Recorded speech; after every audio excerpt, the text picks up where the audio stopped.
Hello, welcome to the second session of the CISI programme, which is the Level 2 Fundamentals of Financial Services. This session will look predominantly at ethics and integrity with a focus on financial services.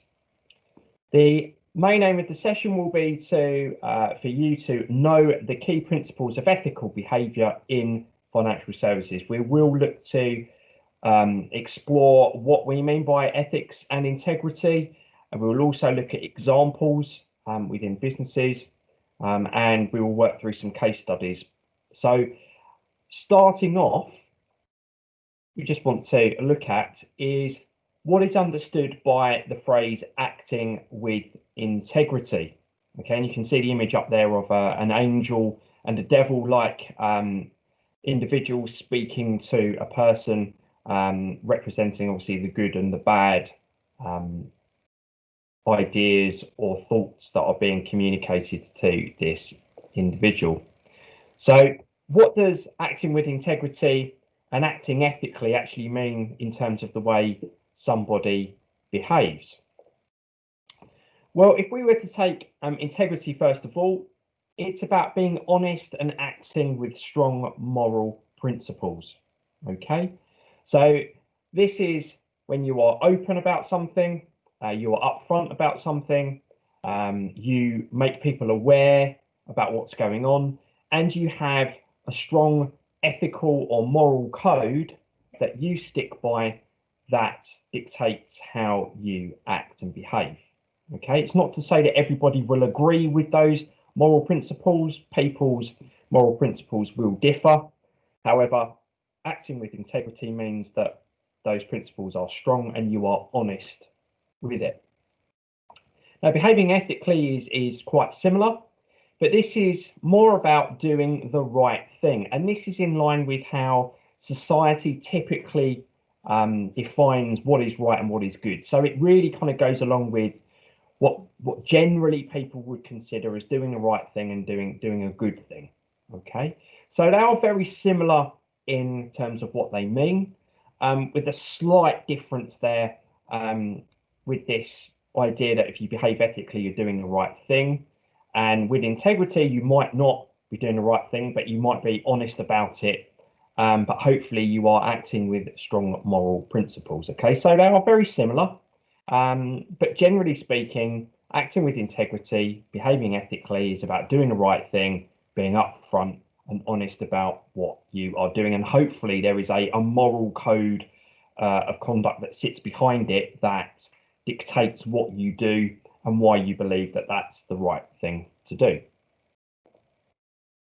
So the tasks that were given at the end of the first introductory session, so for some pre-session work, was to look at 3 case studies which have been given to you, and it was to come up with an argument that the individual in the case study is doing the right thing, so acting ethically and with integrity.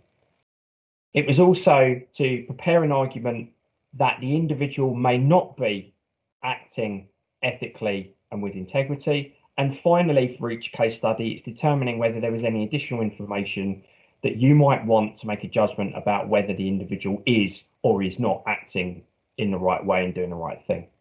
So the first case study we have relates to Malcolm, who has been running his furniture business for 5 years. He invested heavily in new technology to track customers' orders through to the manufacturers. He also placed advertisements in newspapers to try and promote the business and increase sales.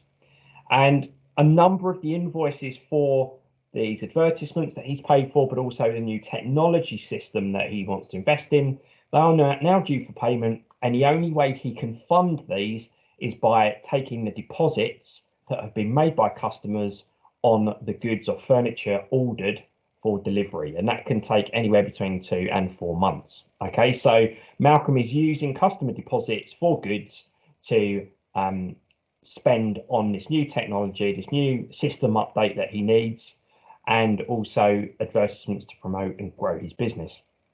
So Malcolm expects sales to increase and to receive the full payments from customers in time, so there will be no impact on customers. Okay, so Three things: an argument that they are acting with integrity, an argument that Malcolm, is not acting with integrity, and finally, what additional information you might want to make a judgment. So here are some suggestions. You may think about this yourself and come up with some ideas. Here are some suggestions. So in terms of arguments that Malcolm is acting with integrity and behaving ethically, is that the orders have been made in good faith. So he has given orders to the furniture manufacturers that payments from customers are expected to take place. So it doesn't seem, from what we're reading here, that Malcolm has deliberately put these orders into the manufacturer and won't pay them back. Okay, the orders are made by customers in good faith. There's no reason they put deposits down on the furniture. There's no reasons why that payment won't be made, and therefore payment to the furniture suppliers would also be made. And hopefully with increased promotion through the newspaper advertisements that he's paid for, he will generate more business, increase the number of deposits, which will then leave him with a nice bank of money or sum of money in which to continue to pay the suppliers for the orders that they have fulfilled. So there is an argument there that, you know, things are being done in good faith. So there isn't necessarily the focus on maybe doing the wrong thing and taking advantage or taking advantage of individuals. Secondly, Malcolm is using money that he already has through the deposits from customers. So customers have made these orders with the idea, or made these deposits with the premise that they will get this furniture. He has that money. Okay, so he has that money. It's part of cash flow within a business. He's got the money there. Whether the money there is from cash that he already had in the bank, or he's using that deposit money, the money is in the business. It's part of the organisation's or the company's cash flow, his business's cash flow. He's using that as he sees fit, and in this case, to make improvements to the business. Also, the investment that he's making in the new technology also has the aim of improving the process for the customer. So being able to view customers' orders and track them through to the manufacturers means that Malcolm has more oversight on what's going on with his orders. There's less chance of mistakes being made and money being lost. If he has this technology, hopefully it makes the whole process much more efficient and improves customer service for the customer. So if you think about it in that way, there's an ethical element to this in that he's not trying to do anything that is untoward with the customer. He's actually trying to do things to improve the business and the processes to improve the service customers get, and to have more oversight and transparency in what's going on with orders by tracking them. So he won't be just writing things down in a book somewhere and maybe forgetting something, as people can do. This will use technology to track it, and it will all be in one place. So there are some arguments to say that Malcolm is doing the right thing. Now, in terms of possible arguments you might say around Malcolm acting in an unethical manner or without integrity, is that there's no guarantee that, one, those customers will pay the rest of the money for those orders. Okay, so they put a deposit down. A customer may change their mind, they will lose their deposit, but it also means that Malcolm has put that order in. The deposit hasn't been, deposit has been used elsewhere to pay for the investments and initiatives that's been spoken or referred to in the case study. And therefore, when it comes around to the supplier making the furniture, what could happen is that they are unable to cancel the order if the customer pulls out, and therefore the manufacturer will make the goods, and Malcolm will be searching for the money to pay the supplier for furniture of which he has not a customer, and therefore won't receive full payment. So there are some ethical issues that may impact on the supplier here. So by using these deposits, and there's no guarantee that the customer will pay the full amount at the end, there is a chance that the manufacturer of the furniture may lose out if Malcolm doesn't have the money to pay for it. Okay, and obviously that has implications for the staff, the workforce, and the business in terms of the furniture manufacturer. Again, these are risks associated with cash flow. So you could argue that Malcolm is taking a risk here, that the initiatives that he's putting this money into will pay dividends, excuse the pun, so that it will increase sales through promotion and investment. And what he's doing is using existing deposits to enable that to happen. You could argue that the better way of doing this would have been for Malcolm to take out a business loan if he didn't have one already, and actually use that money to invest in the business rather than using customer deposits, which is a very risky way of doing things because cash flow issues may arise, and therefore the supplier may be disadvantaged financially, and also the customer may suffer as a result. Now, in terms of additional information that you might want from this, there's some open-ended stuff here that's a bit grey, cloudy, grey issues here with information lacking.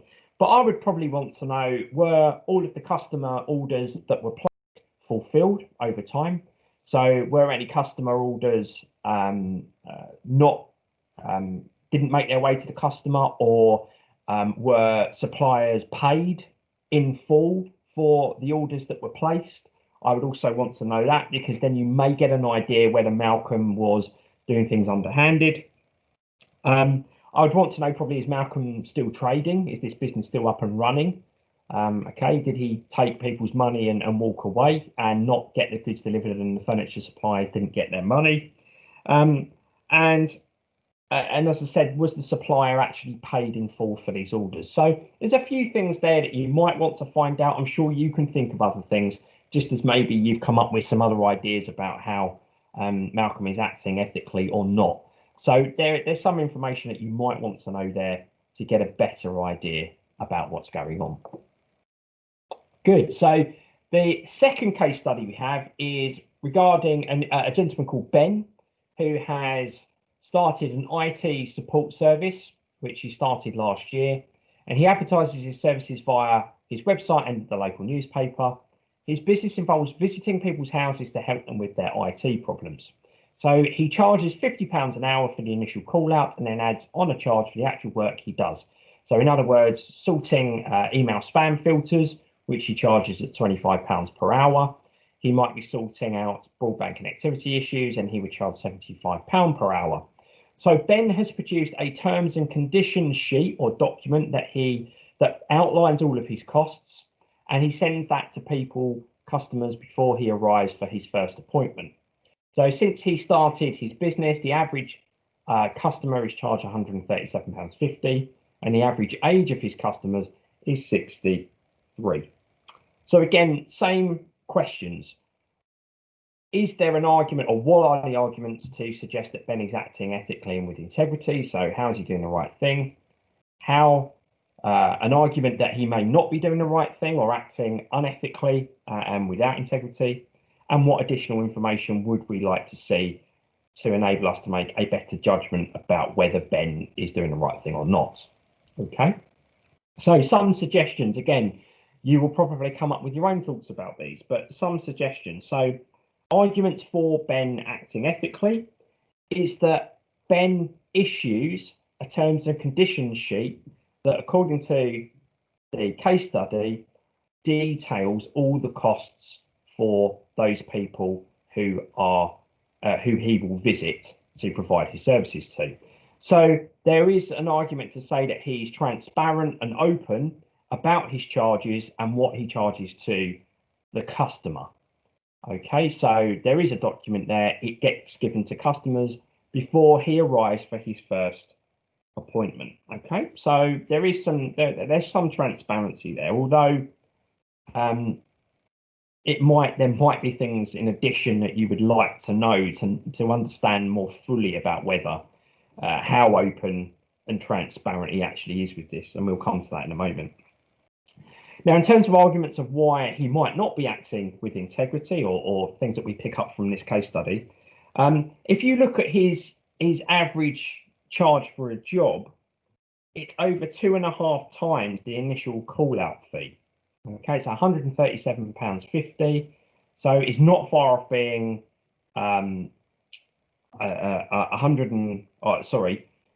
almost 300% higher than the initial £50 call out fee. Now, if you take it that the average age of his customer is 63, so we're not saying that a 63-year-old is necessarily old these days, but these are people that are approaching retirement age and may be less likely to know much about computers. Now, obviously, that's the whole premise of his business, it seems, is to help people that don't know. But also there's a potential argument to be made that these individuals might be less tech savvy, and therefore he might be able to take advantage of these people, especially if they are struggling. Okay, and we can see that his average customer charge is £137.50. That's almost 3 times or 300% in terms of in relation to the £50 call out charge that he gives. So he could be a bit more transparent about his prices, perhaps. There is an argument that perhaps he charges quite a lot for his services. Make that argument. Comparing his prices to the competition, again, might be additional information that you'd want to find out to see if he is actually offering value for money or is he taking advantage of people. Okay. Another thing to point out is, is he deliberately targeting these older people because he knows that they know less and therefore he can pull the wool over some of these people's eyes? That might be an argument, but again, it could just be that that tends to be the average age of his customers because they are less in tune with technology. Okay. I think that's the other point to raise is it states in the case study there that he provides this terms and conditions sheet before he arrives at the first appointment. So what we would want to know that's missing is how soon before that first appointment does he issue these terms and conditions sheet? Okay, and does he make customers aware that there is an initial call out charge of £50 for a visit? Or does he just turn up on the day at the person's door, the appointment's booked, and says, right, well, you already own it. Here's the terms and conditions sheet. Okay, so it's not clear. We would like to know, I think it would be probably beneficial to understand when the terms and conditions are issued, how far in advance of the appointment, and are customers aware that there is a call out fee of £50? Okay, because that may not be clear, or it might only be stated in the terms and conditions, and if they've only seen that 10 minutes before the appointment, he arrives for his appointment, it puts them in a slightly precarious position, and targeting people of that age may be something that he's doing that is unethical or lacking in integrity. Difficult to know without that additional information. Other things we might want to know is, what's the customer satisfaction like for his customers? What do people say about the work? Do they feel that it offers value for money? Were they satisfied? What did they have issues that they had to go to an alternative business to fix? So did Ben come in not really sort out the problem properly, and they've had to go to an alternative service provider to fix the job? So it'd be good to know how many of his customers felt satisfied with the work that he'd done, and whether they felt it was value for money, and if there were any issues that they'd come across. So if you ever watch Rogue Traders and things like that, you often see feedback from customers about people that were doing the wrong thing, and they crop up everywhere. So it'd be good to know what was happening there. So were there customer complaints? How satisfied were people with the service? And generally speaking, when are those terms and conditions issued to the customer?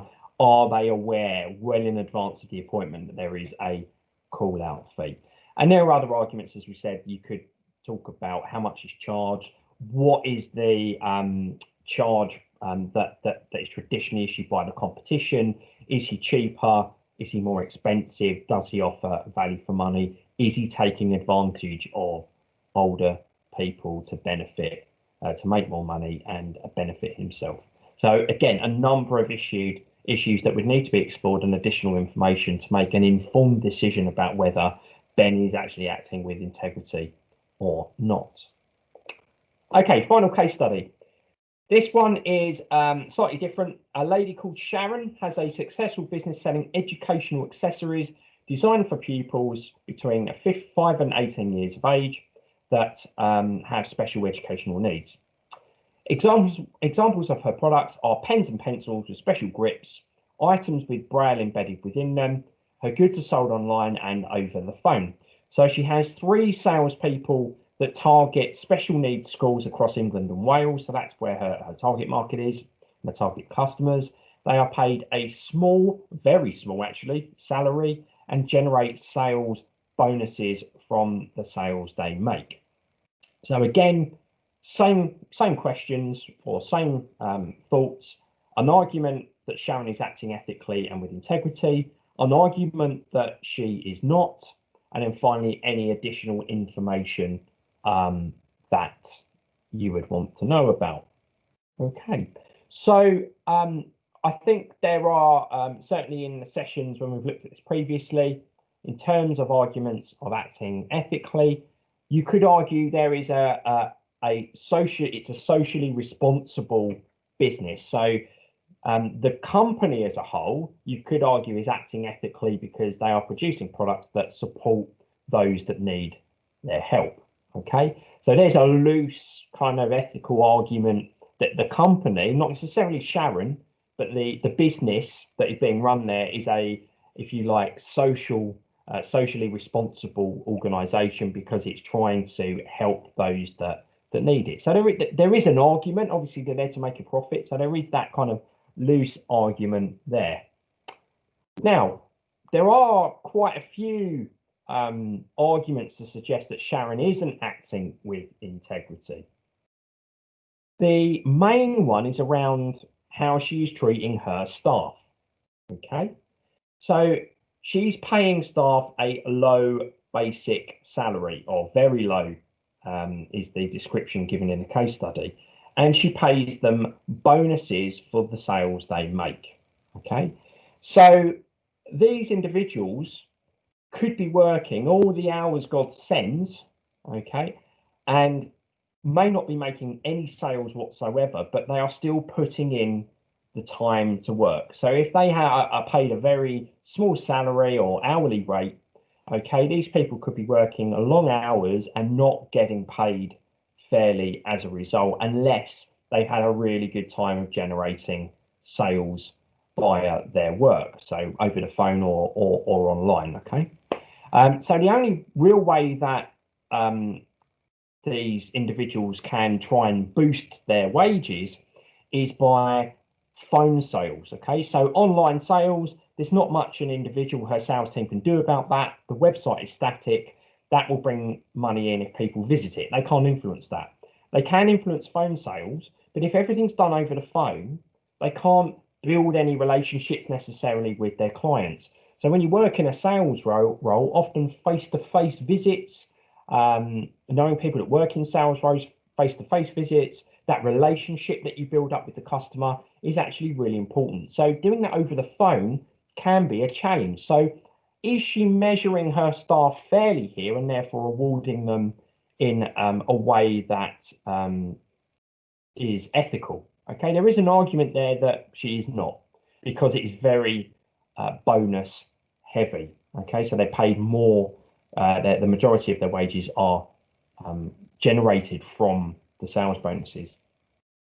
Okay, so that can be different. The other thing that we notice very frequently, especially within financial services, is when you have staff that are incentivized via bonus payments based on performance or sales, you end up creating what they call a bonus culture, which actually means that these targets that she sets them, they may be unachievable.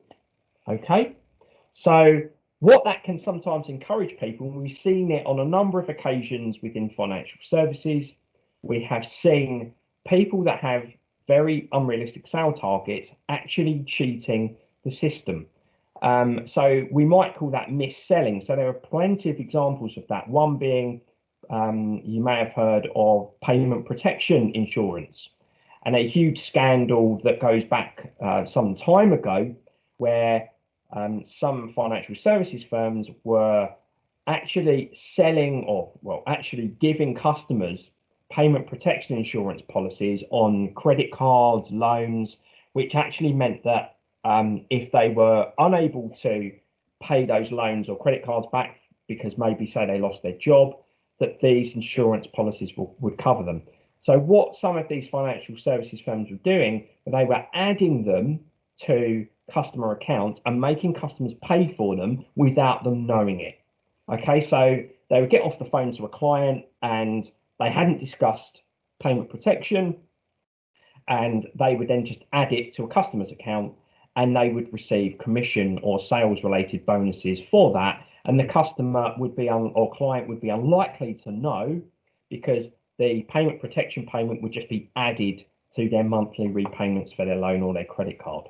Okay, now this was all uncovered, and the regulator, which was the FCA, or the Financial Conduct Authority, required these firms to compensate customers that have been affected by this. And you will probably remember lots of adverts on television for solicitors or law firms targeting people that have been impacted by payment protection insurance.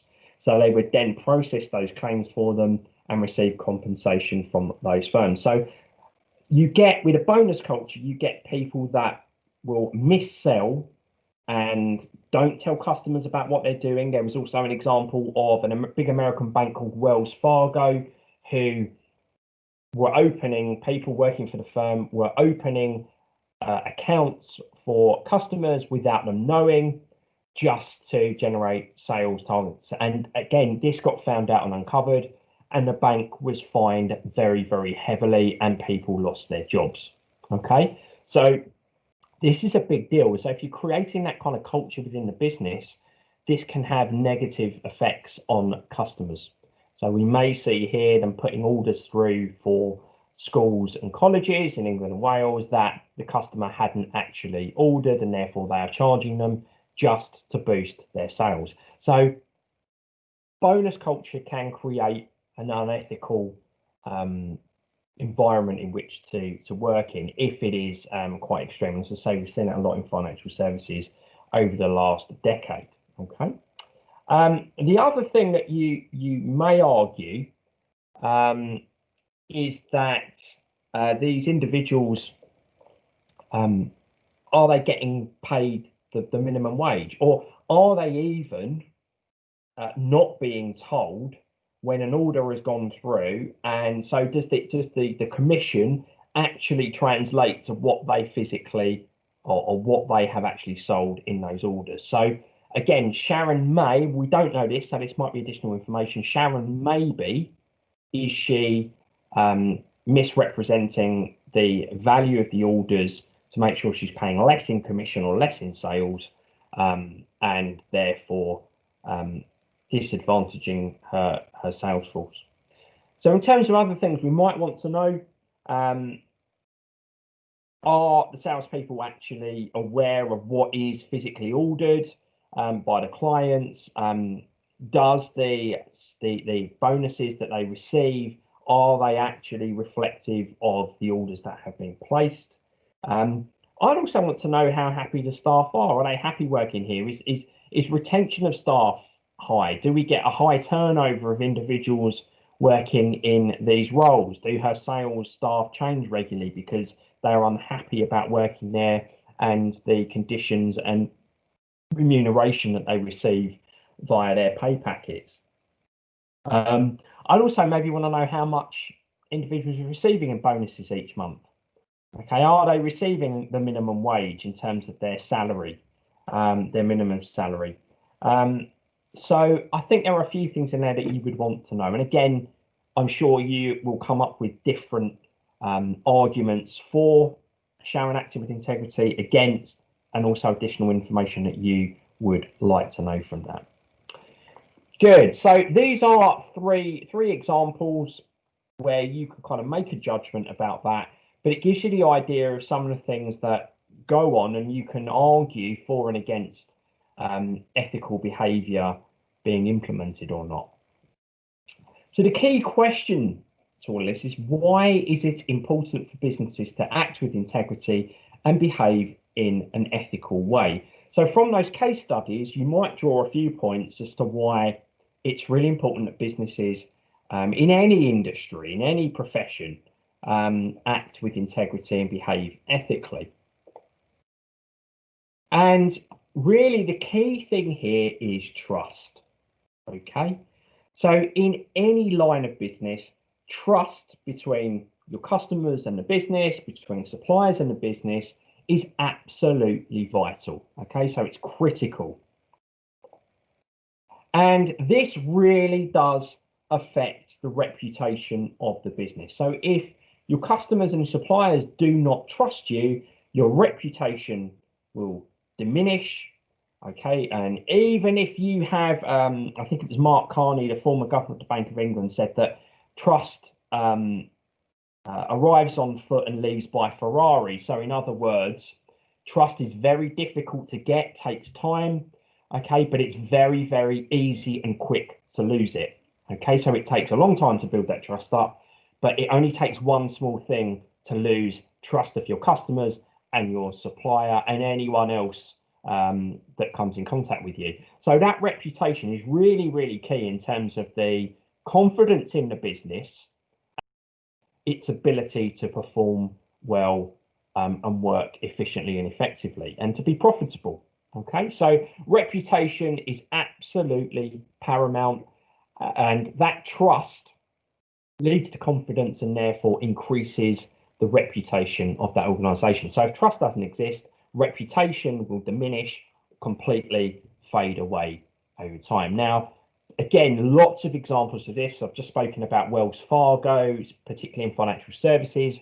What we will say is that after the financial crisis in 2008, which we may have mentioned once or twice before, there were numerous incidents where only small pockets of individuals had done things that had perpetuated the financial crisis. Okay, so the credit crunch, financial crisis, which led to a recession.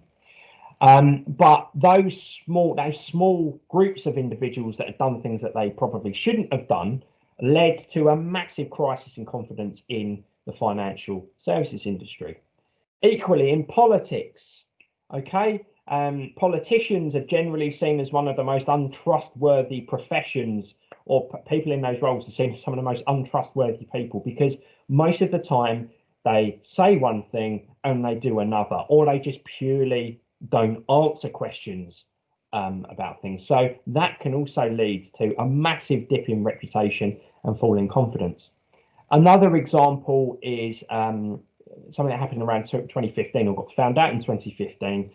Volkswagen, the major German car manufacturer, one of the biggest car manufacturers in the world, the US investigated Volkswagen because they had found that Volkswagen had cheated the diesel emission tests for vehicles. So there were set regulations in place regarding automobiles around how much diesel emissions or carbon monoxide, carbon dioxide emissions were permitted from vehicles, diesel vehicles. And Volkswagen had deliberately manipulated the results of the testing to suggest that a number of their models were meeting the standards and they were not. Okay, this got investigated, got found out. It was proven that Volkswagen had lied about these emission tests, ended up with the chief executive leaving his role. The organization, the company, were fined about $1 billion. It may have been more than that, actually. And obviously, and share prices took a massive hammering. So confidence and the reputation of Volkswagen took a huge hit as a result of this incident of them pulling the wool over customers' eyes and regulators' eyes about emissions from diesel vehicles. Okay, I feel very passionately about the environment and the green agenda. So this obviously did not go down well with VW customers, people looking to buy cars, and also governments and those regulating the industry. So lots of examples. So as we said, kind of talking about some of those examples there, a bad reputation can cost the business huge, sometimes on some occasions very vast sums of money. Okay, and in some cases may even lead to a company being wound up or a business going under. So a bad reputation can cost huge amounts of money, and part of that increased cost is a lack of trust, which leads to higher transaction costs. So if after an incident diminishes trust and therefore reputation dips and people don't have confidence in that business, it might be that if you try and do business with the supplier, they will charge you more because they see you as higher risk, or customers won't be prepared to pay prices for your products because they don't know if they can trust them. Therefore, you might have to lower your prices. Therefore, your profits get hit potentially, or people just won't come to you from a customer perspective because they don't want to deal with you, they don't trust you, and the same for suppliers. So this lack of trust that is generated via a lack of integrity or perceived lack of integrity and ethical stance can have huge ramifications for businesses in any profession. Okay, very quickly, are law and ethics the same thing? Well, here's an interesting one. So we understand what's meant by ethics and integrity, doing the right thing, being honest and open about things. So if something is legal, does it mean that it is ethical and full of integrity? Well, the answer to that question is no, not necessarily. Something can be lawful, okay, but it lacks ethics or lacks integrity. Okay, so something could, in the eyes of the law, be right, okay, but ethically, there could be an argument that suggests that a lot of people wouldn't agree with that law. Here's a really extreme example, okay. I taught a couple of years ago, we had students in the Philippines from a university would come over to London for a visit. And I'm talking to students about this idea about law versus ethics. And the issue got raised about what was going on in the Philippines at the time that the students came over, which was that the president there had announced that they were having problems with narcotics and drug dealers in the country at the time. And the then president, who if I remember rightly, his name was Duterte, had basically passed a law or got a law passed that stated that it was legal to actively hunt down and in some cases slay or kill suspected drug dealers on the street. Okay, so if you suspected someone of being a drug dealer, by law you had the right, it's kind of martial law, you could go out there and you could actually commit a crime by murdering someone, but it wasn't a crime because it was a legal thing. Now, you could not get away with that in other countries because by law you are murdering someone. They should be due a fair trial. Where's the evidence that they're a drug dealer? What's stopping somebody just going up to anybody? You end up with this like purge-like situation where it's a free-for-all, and who knows whether the right people are being targeted or not. Okay, so this was a legal act, but highly unethical, because in most countries they would be put in front of a court and there would be a fair trial. They would be arrested and they would go from there. But this change in law prompted, and in some cases, in one or two examples, there were some quite nasty violence, a lot of violence going on, where there were gunfights in streets and all sorts of things going on. So it caused chaos. Now, when the student brought this up, they confirmed that this was happening, but that the media had overhyped it a bit. It wasn't something that was going on all the time, but there had been examples of this. So there's an example where something is legal, which it was at the time, the law had been passed, but lacked ethics and integrity. You know, very, very, we would frown upon that happening in our country. So quite a shock to see that going on there. So all in all, an ethical decision should also be legal, okay, and it meets shared ethical standards of a community. But there will be occasions where things or actions are legal, but you can argue very strongly that they don't conform to ethical standards of the community or of the public, the perceived standards that everyone should share. Okay, so no one, I would have thought very few people would say that going out and targeting someone they think is a drug dealer to the point of actually taking their life is an ethical way or a shared ethical standard. Okay, so there's also another very interesting case going on at the moment. US presidential election. It looks like from the figures published that Joe Biden will become the president-elect of the USA at the time of making this video, although the Trump legal team and other solicitors lawyers that are working with them, not necessarily working as part of the team, but working with them, are filing lawsuits to basically state that in a number of these states, the swing states, that there was electoral fraud going on. And again, this is a kind of, there are examples in one particular state where the electoral rules were changed in advance of the election, and individuals making those changes to the rules did not have the legal right to do so by the Constitution of the United States. So all sorts of questions come up. So again, it was something legal, something that was done, that was done through law, but actually, ethically, was it right, wasn't it not? So lots of things to come out from that, whether it's right or wrong, whether there's any evidence of that. But again, it throws up this kind of argument about ethics and law and how those two kind of interact from there. So there is a difference between what is ethical and what is legal sometimes.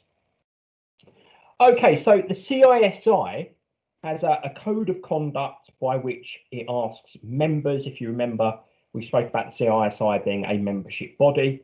It requires members to comply with a code of conduct. Okay, so there are 8 core principles to this and 7 key stakeholders. But the key thing from an integrity and ethics point of view is that the code of conduct suggests that any action that you take in the capacity of your role has to be, should be an ethical decision or action that is made. So, having integrity. And the way those actions should be measured or judged is, has the action been done in an honest way? Has it been done in an open way? Has it been done in a transparent way? And has it been done in a fair way? And we call this the HOT F principle. So if you take the first letters of each of those words, spells out HOT F. So that's one way of remembering it. So honesty, openness, transparency, and fairness. Now you could argue that openness and transparency are pretty much the same thing. Okay, but what we're saying here is the action to have you told the truth? Okay, so have you given an accurate as what's happened? Is it a truthful action? Have you been honest about that?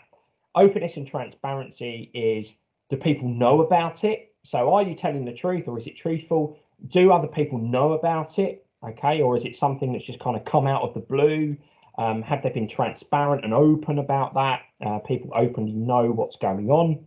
And also, is it fair? So do all parties, is it fair? Is it not biased in any way? Does the action not favour someone in particular?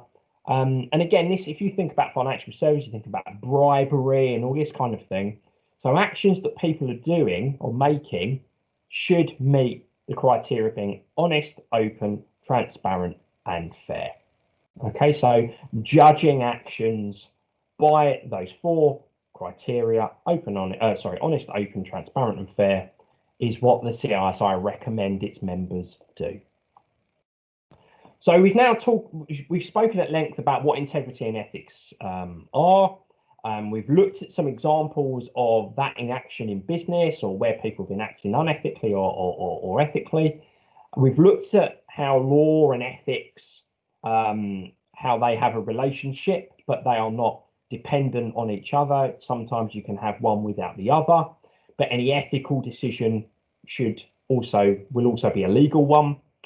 And finally, we've spoken about the code of conduct and how we should judge our actions by being open, honest, open, transparent, and fair, the hot F principle. Now, finally, why is integrity so important to financial services as a profession? You can argue that in life in general, acting with integrity and acting ethically is key in everything you do. So every decision you make should be an honest, open, transparent, and fair decision. Okay, that's one way of living your life.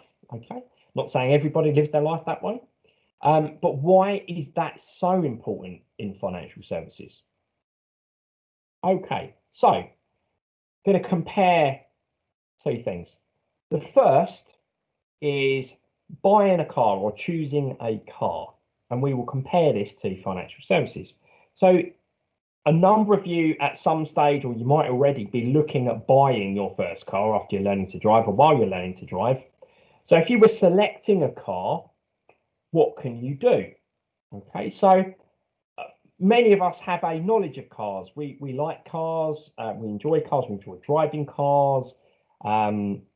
So a lot of people have a keen interest in cars already. Okay, so if you've got that knowledge, okay, you've already got an element of insight into the kind of car that you want to buy. Okay, you're looking for a car with certain features depending on your situation. You're looking for a family car, you want a sports car, you want a car with 2 seats, you want a car with 4 seats, 5 seats, you want a big boot, you want alloy wheels, you want a convertible, whatever that might be. There will be features that you want a certain size engine, you want it to be economical, you want it to be fast, whatever that might be. Now you can, before actually committing to purchasing that car, you can take it for a test drive. Okay, you can see how it feels, you can see how it drives, what's the gear change like, biting point on the car, any rattles, anything you can hear, anything doesn't sound too good. You can inspect it, you can look at the car. If you've got a knowledge about cars, you can have a look at the car, look at the engine, look at the bodywork, you get underneath the car if you want to. And even if you don't, you could ask someone that is a mechanic or somebody that knows about cars to actually look it over. So that might be a family friend or someone that services cars regularly for you, someone that you trust to do that.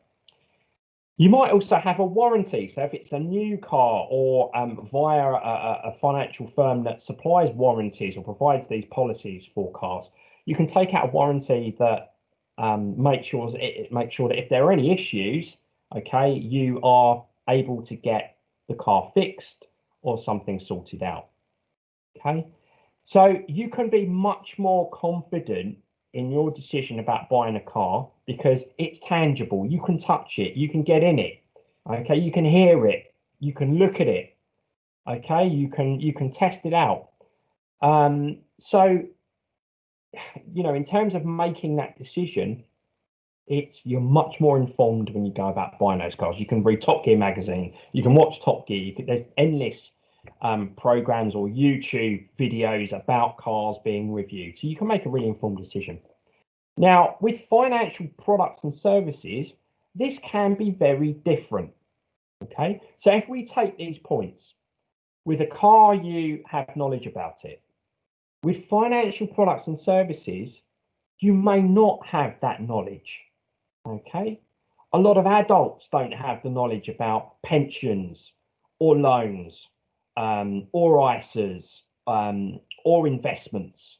Okay, they may not have that knowledge, or an insurance policy that they want to take out. They may not have the knowledge about what it actually does. Okay, unlike with a car, it's something we can touch. We can't touch these products and services, they're intangible. Okay, the only way you've got that tangible ability is you might have a bank card, and you might have a book that represents, or a piece of paper that represents something. But inherently the nature of financial products and services are that they are intangible. You can't touch or feel them. So you might not have the knowledge about them.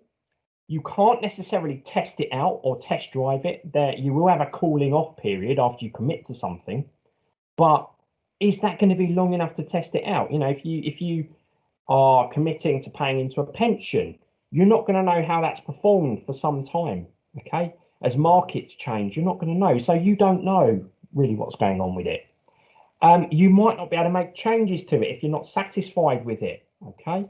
And you are going to be much more dependent on the individual that is giving you advice or selling you that product. Okay, you're going to be much more reliant on them because you don't necessarily have that knowledge than you would if you were buying a car. Okay, so car salesmen always get criticized. Oh, you know, when they're just trying to sell me something. At least with a car, you have alternative routes to test it out and to see if it's right for you. With financial products, you have got less opportunity to do that. So it's really important that you can trust the individual that is advising you about that product or service, or is talking to you about potentially buying that product or taking up that service. Okay, now there were some quite interesting changes to the financial advice landscape in the UK back in 2012 when something called the Retail Distribution Review was brought in. Now, prior to RDR, or the Retail Distribution Review, a lot of financial advisors were commission based. So it meant that they would try and sell products to customers and try and make them take up financial products and services based on the amount of commission they received. So if they got more commission from someone, from a particular financial firm that they had this product, they would be more likely to sell that because they knew they would get more money. Now, the issue was that those products may not have necessarily really met the needs of the customer or done what they wanted them to do. But because the salesperson or the advisor would receive more money, they were more likely to push those products. So customers were receiving really poor customer service and ending up with products and services that did not meet their needs.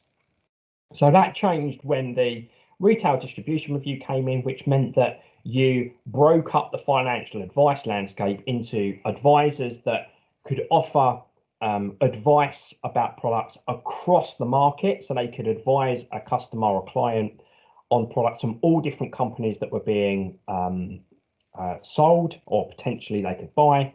And the commission-based element was taken out. People had to do this. Advisors had to charge a flat fee no matter what products were bought or sold. Okay, so they took the whole incentivization, we spoke about bonus culture, they took that away so that customers paid an upfront flat fee and they knew that what they were paying for and the service that they were going to get.